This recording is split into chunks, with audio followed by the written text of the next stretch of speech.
اور رشتہ داروں اور محتاجوں اور مسافروں کو ان کا حق ادا کرو، اور فضول خرچی سے مال نہ اڑاؤ کہ فضول خرچی کرنے والے تو شیطان کے بھائی ہیں، اور شیطان اپنے پروردگار کی نعمتوں کا کفران کرنے والا یعنی ناشکرا ہے۔ اور اگر تم اپنے پروردگار کی رحمت یعنی فراخ دستی کے انتظار میں جس کی تمہیں امید ہو ان مستحقین کی طرف توجہ نہ کر سکو تو ان سے نرمی سے بات کہہ دیا کرو، اور اپنے ہاتھ کو نہ تو گردن سے بندھا ہوا یعنی بہت تنگ کر لو کہ کسی کو کچھ دو ہی نہیں، اور نہ بالکل کھول ہی دو کہ سبھی کچھ دے ڈالو، اور انجام یہ ہو کہ ملامت زدہ اور حسرت زدہ ہو کر بیٹھ جاؤ۔ بے شک تمہارا پروردگار جس کی روزی چاہتا ہے فراخ کر دیتا ہے، اور جس کی روزی چاہتا ہے تنگ کر دیتا ہے۔ وہ اپنے بندوں سے خبردار ہے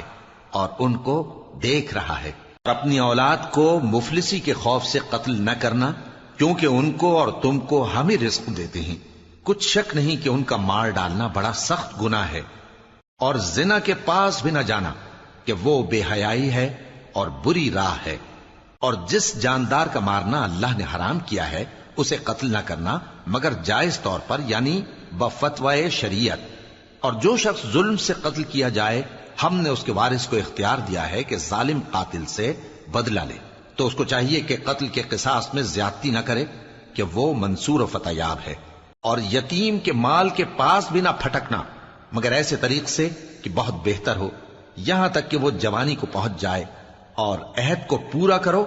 کہ عہد کے بارے میں ضرور پرسش ہوگی، اور جب کوئی چیز ناپ کر دینے لگو تو پیمانہ پورا بھرا کرو، اور جب تول کر دو تو ترازو سیدھی رکھ کر تولا کرو،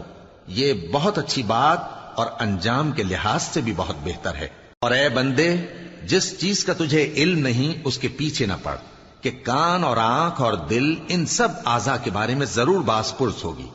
اور زمین پر اکڑ کر اور تن کر مت چل کہ تو زمین کو پھاڑ تو نہیں ڈالے گا اور نہ لمبا ہو کر پہاڑوں کی چوٹی تک پہنچ جائے گا۔ ان سب عادتوں کی برائی تیرے پروردگار کے نزدیک بہت ناپسند ہے۔ اے پیغمبر، یہ ان ہدایتوں میں سے ہیں جو اللہ نے حکمت کی باتیں تمہاری طرف وحی کی ہیں، اور اللہ کے ساتھ کوئی اور معبود نہ بنانا کہ ایسا کرنے سے ملامت زدہ اور راندہ درگاہ بنا کر جہنم میں ڈال دیے جاؤ گے۔ مشرکو، کیا تمہارے پروردگار نے تم کو تو لڑکے دیے اور اپنے لیے فرشتوں کو بیٹیاں بنایا؟